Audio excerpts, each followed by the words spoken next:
नमस्कार बच्चों। आज हम अध्ययन करेंगे शक्ति की अवधारणा का।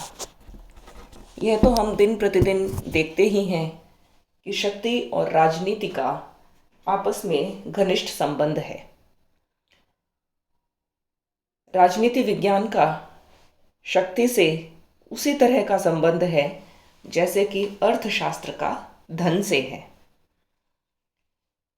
यदि शक्ति नहीं होती तो राजनीति विज्ञान भी नहीं होता। बेकर राजनीति को शक्ति से अपृथक्कनीय मानता है और कैटलिन राजनीति को शक्ति का ही विज्ञान कह करके संबोधित करता है। बायरस्टेड ने समाजशास्त्रीय अवधारणा से शक्ति का व्यापक अध्ययन किया है और उसका ये कहना है कि शक्ति समाज की आधारभूत सुव्यवस्था का नाम है। जहाँ कहीं भी संगठन है उसके पीछे शक्ति है और जो संरचनाएं हमें दिखाई देती हैं उनको बनाए रखने वाला तत्व भी शक्ति ही है। राजनीति विज्ञान में शक्ति की अवधारणा पर प्राचीन काल से ही विचार किया जाता रहा है। यदि हम याद करें प्लेटो के न्याय सिद्धांत को और उसमें जो न्याय की प्रचलित अवधारणाओं की चर्चा करने वाले सोफिस्ट हैं, उनमें एक विचारक थ्रेसिमेकस है। थ्रेसिमेकस प्रसिद्ध सोफिस्ट विचारक था और वह न्याय की परिभाषा करते हुए कहता है कि न्याय शक्तिशाली का हित है, अर्थात जिसे न्याय कहा जाता है वह भी शक्ति ही उसके मूल में है और शक्तिशाली व्यक्ति जैसा आदेश देता है उसी को ही न्याय मान लिया जाता है। इस प्रकार प्राचीन काल से अरस्तु ने जब अपने राज्यों का वर्गीकरण किया, उस समय भी वह जब निरंकुश राज्यों की चर्चा करता है और 6 प्रकार के राज्यों की जब बात करता है तो शक्ति के न्याय संगत रूप में और शक्ति के भ्रष्ट रूप में वह राज्यों का विभाजन करता है। इसी प्रकार से जिसे आधुनिक युग का जनक कहा जाता है वह मैकियावेली तो शक्ति की पूजा करने वाला ही विद्वान रहा है। इसी प्रकार से हॉब्स, जिसकी महान रचना लेवाइथन है, वास्तव में वह शक्ति का साकार रूप ही है। और हॉब्स ये कहता है कि शक्ति की शाश्वत और अदम्य इच्छा मनुष्य की मृत्यु में जाकर के ही समाप्त होती है। अंतर्राष्ट्रीय क्षेत्र में राष्ट्र राज्य के उदय के बाद शक्ति की अवधारणा पर राजनीति विज्ञान में स्वतंत्र रूप से विचार किया जाने लग गया।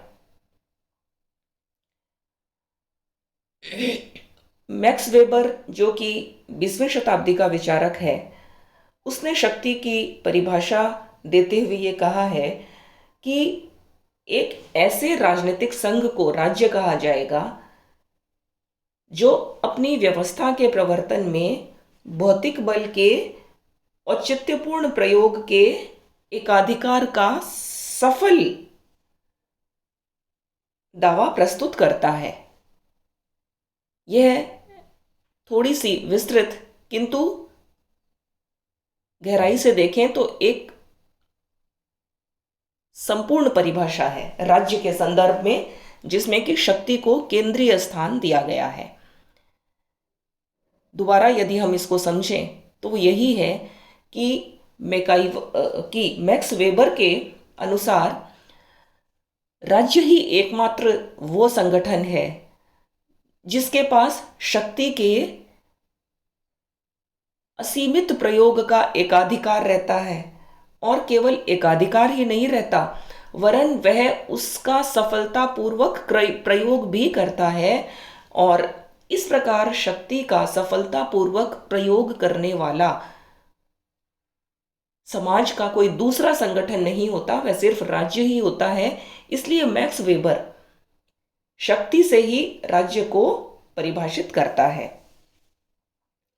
अंतर्राष्ट्रीय क्षेत्र में मोर्गेंथो शक्ति का बड़ा व्याख्याता हुआ है और 20वीं शताब्दी के उत्तरार्ध की यदि बात करें तो मेरियम, कैटलिन, लासवेल, मोर्गेंथो, एडवर्ड शील्स आदि विचारकों ने लोकतंत्र के संदर्भ में शक्ति को नए नजरिए से देखने का प्रयास किया है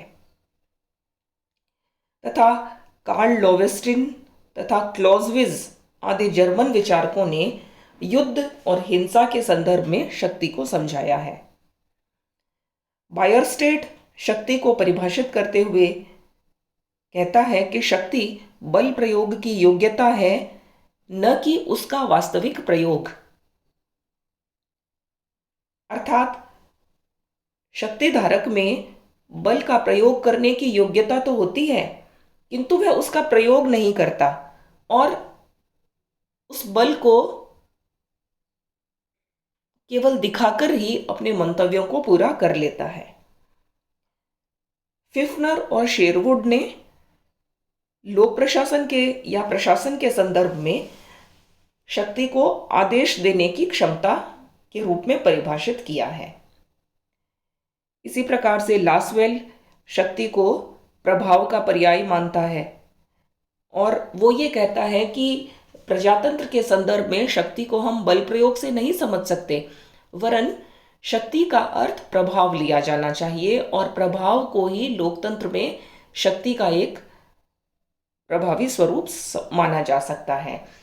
कैटलिन शक्ति को राजनीति विज्ञान से पूरी तरह से संबंधित करता है, किंतु वो शक्ति को राजनीति का आधारभूत लक्ष्य नहीं मानता, वरन उसके अनुसार शक्ति तो एक सामान्य प्रवृत्ति है, चाहे हम उसका प्रयोग करें या उसका प्रयोग नहीं करें, किंतु वह व्यक्ति शक्तिशाली समझा जाएगा जिसमें अपने संकल्पों को और अपने निर्णयों को कार्यान्वित करने की योग्यता होती है।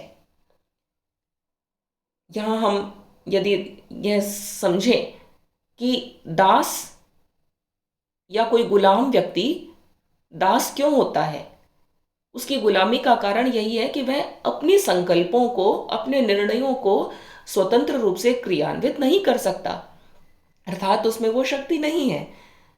तो संकल्प को क्रियान्वित करने की योग्यता के संदर्भ में कैटलिन शक्ति को परिभाषित करता है और मैक्स वेबर ये कहता है कि प्रतिरोध के होते हुए भी स्वयं के संकल्प को पूरा करने की स्थिति ही शक्ति है। अर्थात यदि मेरे कोई संकल्प हैं और उनको मैं पूरा करना चाहती हूँ और सामने से यदि उनका बहुत अधिक विरोध हो रहा है, तो विरोध के उपरांत भी यदि मैं अपने संकल्पों को पूरा कर सकूं, तो इसका अर्थ यह है कि मैं शक्तिशाली हूं। रोवे ने शक्ति का आधार पराक्रम को माना है। पराक्रम अर्थात भौतिक शक्ति, माइट। शक्ति की पृष्ठभूमि में यदि हम देखें तो दंड अथवा भौतिक शक्ति जो कि बल प्रयोग या अवपीड़न से संबंधित है वह होती है। कहीं न कहीं शक्ति के पीछे इस अवधारणा को बल मिलता है कि शक्तिशाली व्यक्ति की यदि आज्ञाओं का पालन नहीं किया जाएगा तो दंड मिल सकता है, किसी न किसी प्रकार की भौतिक वंचनाएं या हमारे पास जो भौतिक वस्तुएं हैं उनसे हमें वंचित किया जा सकता है। तो शास्तियां जो कि पुरस्कार के रूप में हो सकती हैं और जो दंड के रूप में भी हो सकती हैं, अर्थात शक्तिशाली व्यक्ति का कहना माना तो कुछ पुरस्कार मिलेगा और यदि उसका कहना नहीं माना तो दंड मिलेगा। इस प्रकार ये जो शास्तियां हैं ये शक्ति के पीछे हमेशा छिपी हुई रहती हैं। और यदि इस शक्ति के इस अर्थ को स्वीकार किया जाए तो हमें शक्ति के दो कार्यकारी रूप देखने को मिलते हैं। एक तो शक्ति का संकुचित अर्थ जिसमें कि दंड अथवा शास्तियां उसके मूल में रहती हैं।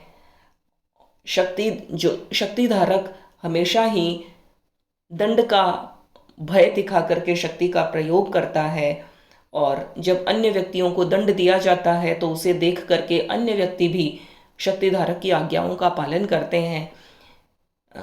शक्तिधारक में सदैव भय बनाए रखने की एक निरंतर चेष्टा रहती है। तो शक्ति का यदि संकुचित अर्थ हम समझें तो वह दंड और बल प्रयोग की अवधारणा से ही जुड़ा हुआ होता है। और सामान्यतः तानाशाही जो शासन होते हैं, तानाशाही राजनीतिक व्यवस्थाओं में हर समय शक्ति का यही रूप नागरिकों के और वहाँ की जनता के दिमाग मनोवैज्ञानिक रूप में उनको घेरे हुए रहता है। किंतु यदि लोकतंत्र की बात करें, लोकतंत्रों में इस बल प्रयोग वाले शक्ति के रूप को अच्छा नहीं समझा जाता, क्योंकि लोकतंत्रों में सहमति से शासन होता है, और जनता की सहमति तभी मिल सकती है जब शासन औचित्यपूर्ण हो, उसमें न्याय सम्मिलित हो और जनता ऐसा समझे कि प्राकृतिक सिद्धांतों और न्याय के आधार पर ही शासन को चलाया जा रहा है। इसलिए लोकतंत्र में शक्ति का रूप बल प्रयोग नहीं रह करके प्रभाव बन जाता है। जितना अधिक व्यापक प्रभाव होगा उतना ही शक्ति को जनता स्वीकार करेगी। इसलिए लोकतंत्र में शक्ति का रूप व्यापक रूप होता है, वो प्रभाव के रूप में, और औचित्यपूर्ण होता है, अर्थात न्यायपूर्ण, न्याय के साथ उसे जोड़ करके देखा जाता है। लोकतंत्र में यदि शासन की आज्ञा का उल्लंघन किया जाए तो उस उल्लंघन के परिणाम स्वरूप कठोर दंड नहीं दिया जाता, किंतु कुछ सॉफ्ट, कुछ मृदु शास्तियां रहती हैं, और वह दंड का एक तरह से संकेत मात्र होता है।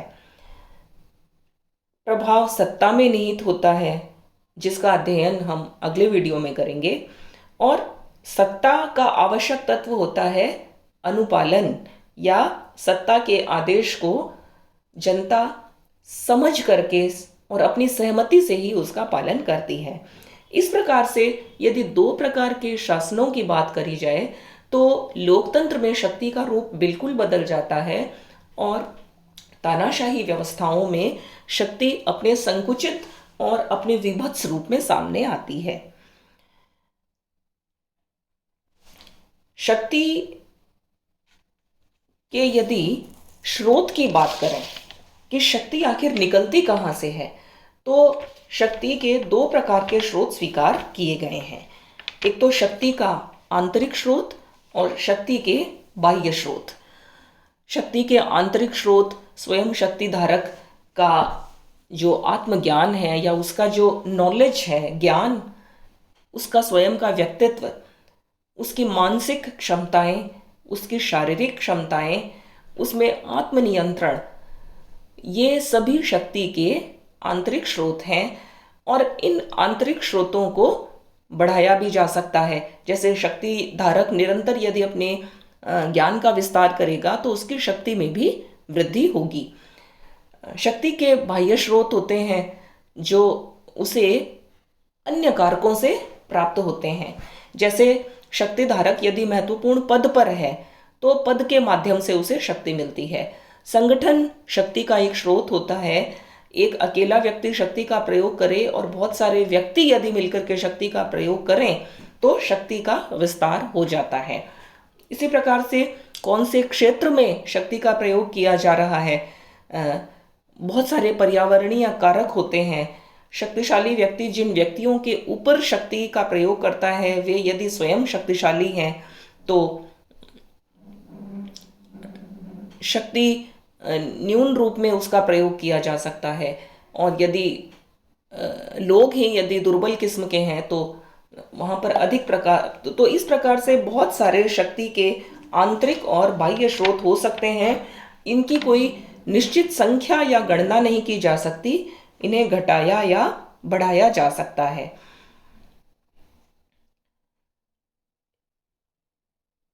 इतिहास, परंपराएं, संस्कृति, किसी भी राज्य के शासन का स्वरूप, ये भी शक्ति के स्रोत होते हैं। जैसे तानाशाही शासन में शक्ति विभत्स रूप में सामने आती है, किंतु एक एक एक लोकतंत्र में, जहाँ पर लोकतंत्र की जड़ें मजबूत हैं, वहाँ शक्ति अलग रूप से सामने आती है। इस तरह से शक्ति के स्रोत और उसके निर्धारण में बहुत सारे तत्वों की भूमिका होती है। शक्ति के प्रकारों की यदि चर्चा करें तो गोल्ड हैमर और एडवर्ड शील्स ने शक्ति को व्यवहार परिवर्तन के आधार पर उसके प्रकार बताए हैं। जैसे मैं सामने वाले व्यक्ति का व्यवहार किस आधार पर परिवर्तित करने की शक्ति रखती हूं। यदि मैं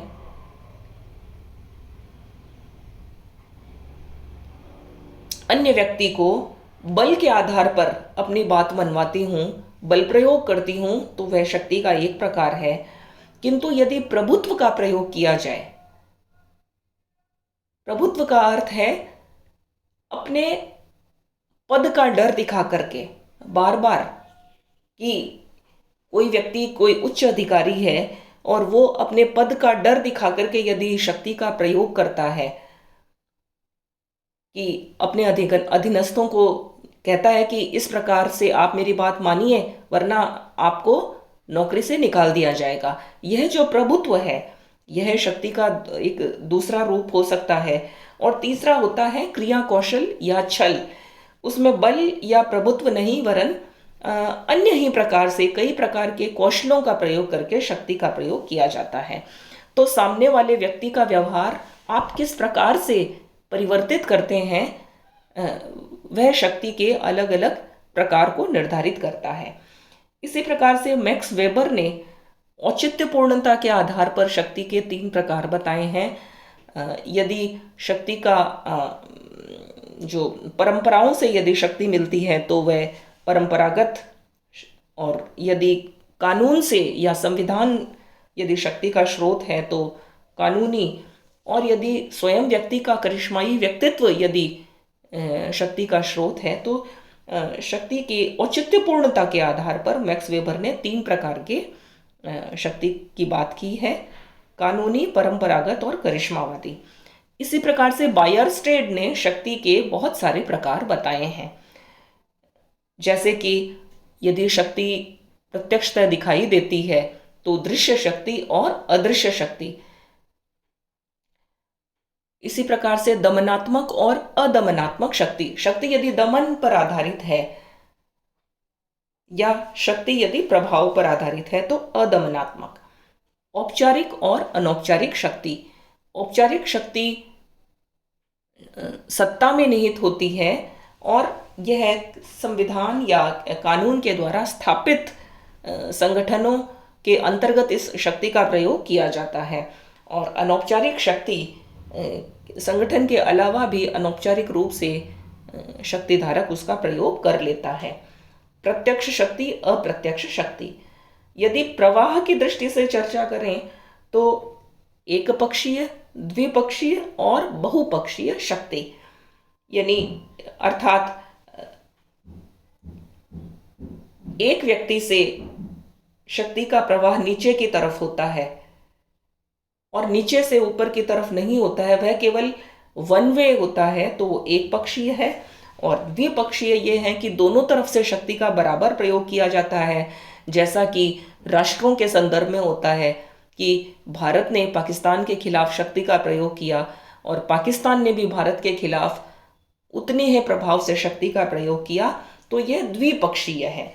और बहुपक्षीय अर्थात यह बहुत क्लिष्ट होती है, इसमें बहुत सारे पक्ष एक दूसरे के खिलाफ शक्ति का प्रयोग कर सकते हैं। यदि केंद्रीकरण की बात करें तो केंद्रित, विकेंद्रीकृत और विश्रित शक्ति, यानी कि जहां शक्तियां एक ही हाथों में केंद्रित रहती है, केवल एक ही व्यक्ति एक बड़े संगठन में शक्ति का प्रयोग करता है, तो वो केंद्रित शक्ति का उदाहरण है।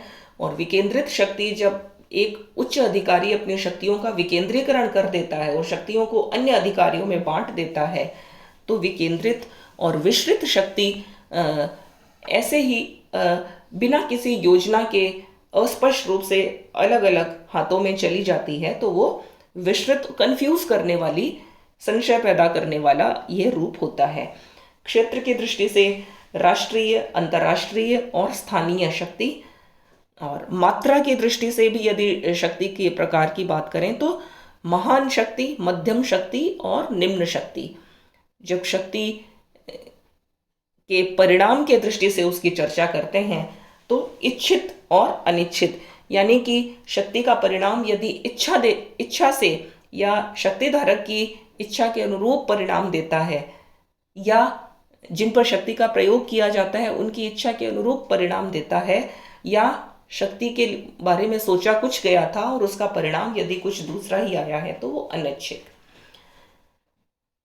शक्ति संबंधों के यदि रूप की चर्चा करें तो शक्ति एक बहुत जटिल अवधारणा है और यह अनेकानेक रूपों में अभिव्यक्त होती रहती है, जिसका कि अध्ययन किया जाना चाहिए। यदि शक्ति के विभिन्न नाम हम देखें तो उनमें भी हम शक्ति के इन विभिन्न रूपों को समझ सकते हैं, जैसे कि शक्ति, प्रभाव, सत्ता, अनुनय, दमन, दबाव, बल, ये सभी शक्ति के ही विभिन्न रूप हैं, किंतु सभी एक दूसरे से भिन्न हैं। शक्ति और प्रभाव की चर्चा हमने करी, सत्ता की चर्चा हम अगले वीडियो में करेंगे। अनुनय का अर्थ यह है कि समझा बुझा करके शक्ति का प्रयोग करना। दमन का अर्थ यह है कि जिस पर शक्ति का प्रयोग किया जा रहा है उसके अस्तित्व को ही मिटा देने का प्रयास करना। और दबाव का अर्थ यह है कि यदि अनिच्छुक है, जिस पर शक्ति का प्रयोग किया जा रहा है, वो यदि अनिच्छुक है तो कुछ अन्य साधनों से उसको जबरदस्ती मनवाना। और बल का प्रयोग है भौतिक बल। इस तरह से इन शक्ति के सभी रूपों का अध्ययन किया जाना चाहिए, तभी हम शक्ति के वास्तविक स्वरूप को समझ सकते हैं। इतिहास में यदि उदाहरण हम देखें तो हिटलर जो है वो शक्ति का वास्तविक उदाहरण कहा जा सकता है। इसी तरह से यदि नेपोलियन के उदाहरण को देखें, जो कि फ्रांस का एक महान सेनानायक था, उसमें शक्ति भी था और उसमें प्रभाव भी था। प्रभाव और शक्ति का मिला जुला रूप नेपोलियन के व्यक्तित्व में देख सकते हैं, क्योंकि वो सेनापति था और एक उसका व्यक्तित्व भी महान था।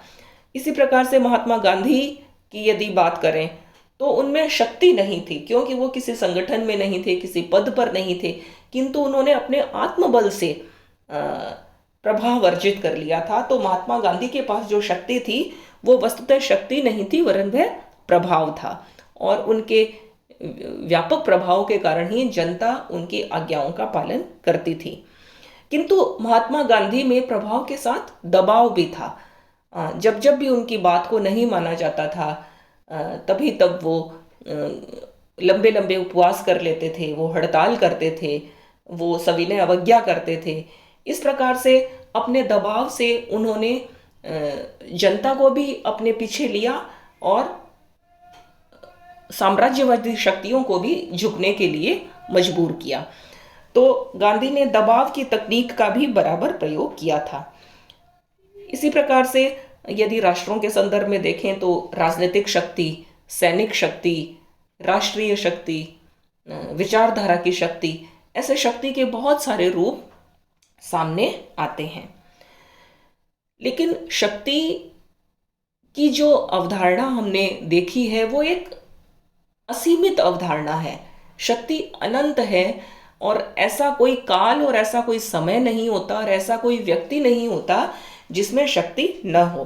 किंतु जितनी शक्ति संगठनों के पास, व्यक्तियों के पास, राष्ट्रों के पास होती है, उतनी शक्ति का पूरी तरह से प्रयोग करना संभव नहीं होता है और शक्ति के प्रयोग की अपनी सीमाएं होती हैं।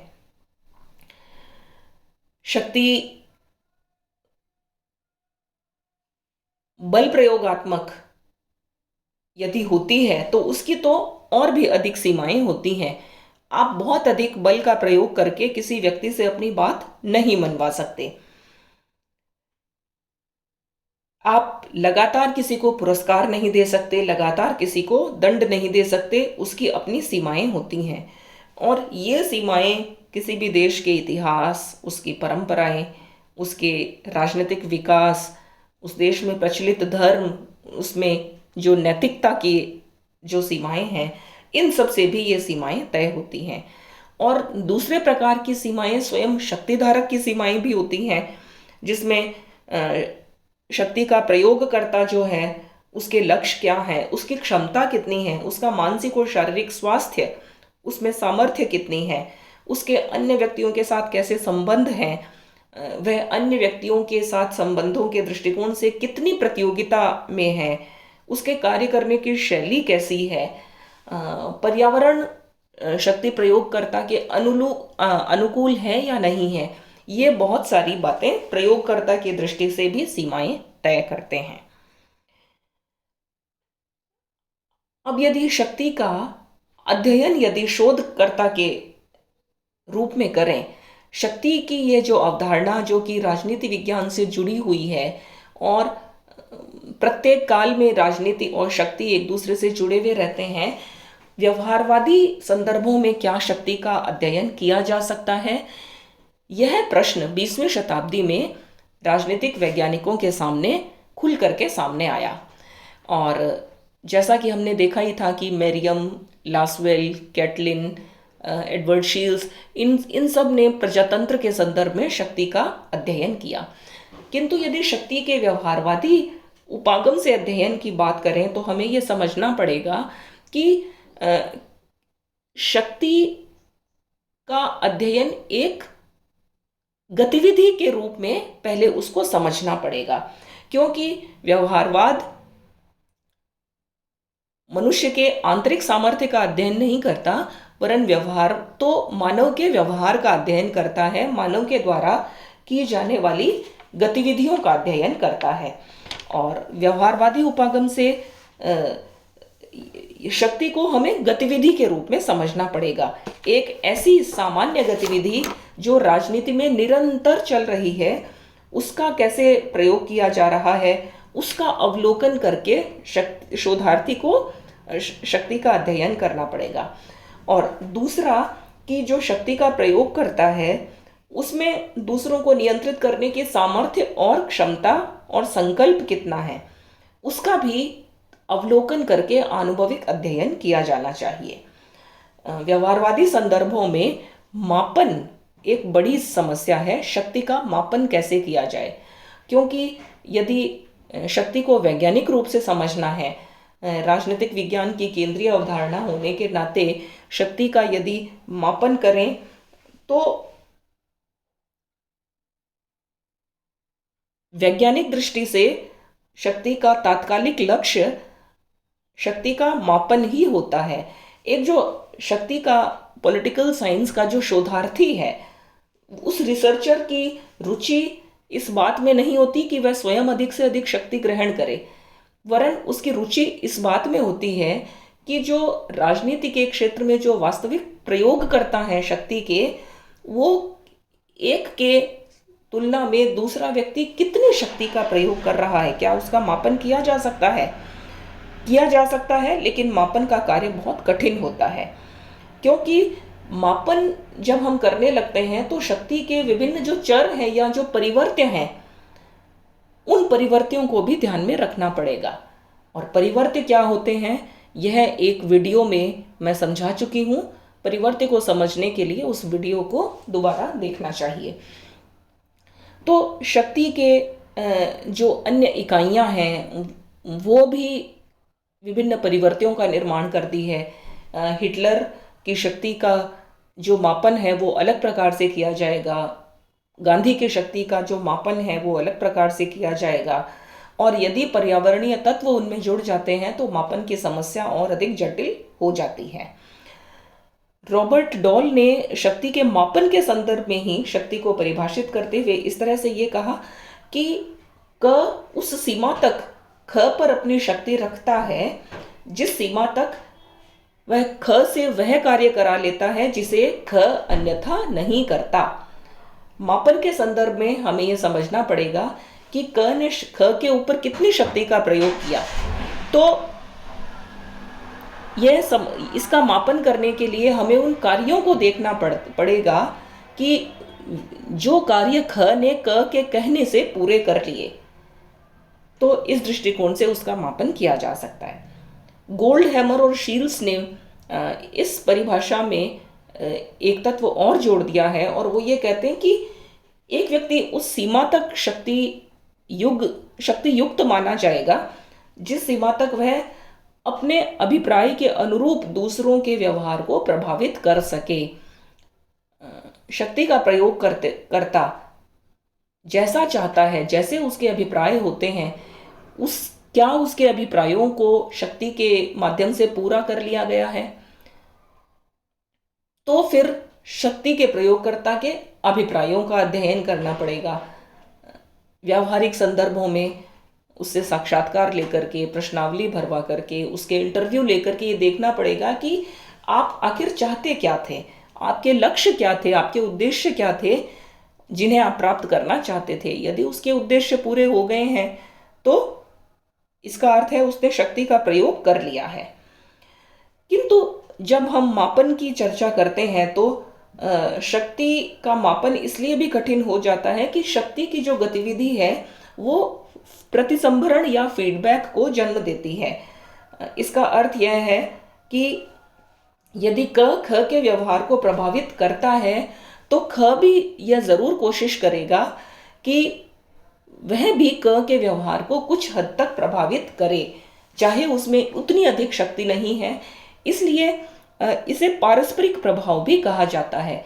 प्रभाव कभी भी एक तरफा नहीं होता और क और ख दोनों एक दूसरे पर अपनी सामर्थ्य के अनुसार प्रभाव डालने की जरूर कोशिश करेंगे। इस फीडबैक के संदर्भ में इस पारस्परिक प्रभाव के मापन की भी एक समस्या उत्पन्न होती है।